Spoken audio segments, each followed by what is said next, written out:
What's up guys? Welcome to my Facebook page and sa YouTube channel ko.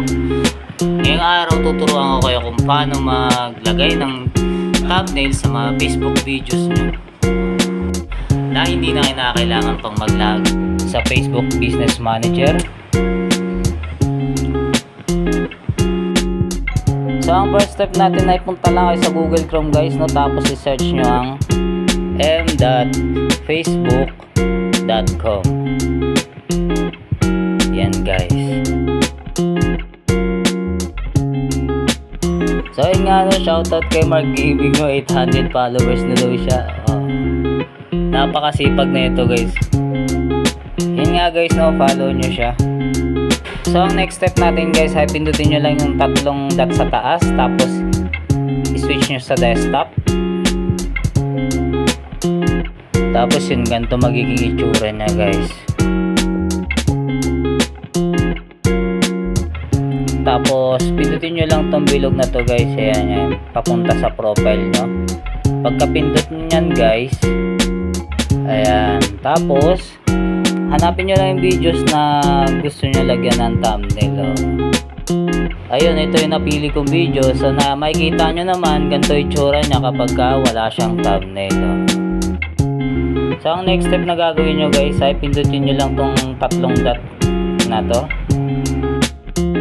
Tapos i-click nyo yung edit post.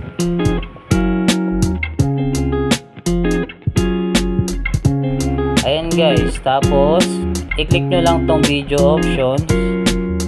Syempre bago ang lahat, lalagyan ko muna to ng title. Pogi ako, kahit di naman tayo pogi.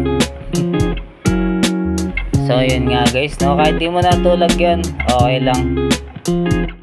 Ayan guys, no, nakita nyo na change thumbnail. Ayan.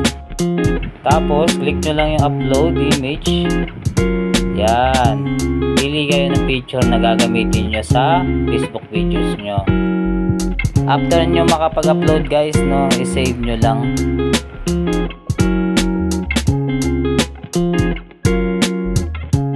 So yun nga guys, so napakadali lang mag-upload. Ganyan magiging itsura nya. Ganyan magiging itsura ng thumbnail nyo guys. Tapos guys, i-save nyo lang ulit. Yun na.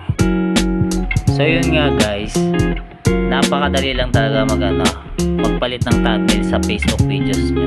Di pa nga abutin sa ng 5 minuto eh. So kung nagustuhan nyo yung content ko ngayon guys, please pa-follow naman. Tapos pa-subscribe na rin sa YouTube channel ko.